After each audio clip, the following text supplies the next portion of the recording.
चन्द्रपन्तको निर्देशनमा बन्न लागेको फिल्म आबाट आमाको शीर्ष भूमिकामा अभिनेता पल शाह अनुबन्धित भएका छन्। फिल्ममा जोडिएसँगै पल शाहले यसको कथा मन परेकाले काम गर्न राजी भएको बताएका छन्।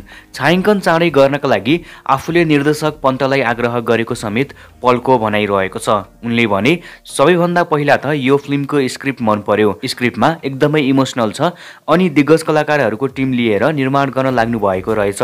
त्यसैले पनि मैले आबाट आमामा काम गर्न राजी भएँ। उनले चन्द्रपन्तको यसअघिको फिल्म ह्रस्व दीर्घको मेकिङको प्रशंसा गर्दै आबाट आमा मेकिङको हिसाबले पनि राम्रो बन्ने विश्वास गरेका छन्। उनले फिल्मको स्क्रिप्ट 2-3 पटक सुनेको समेत बताए।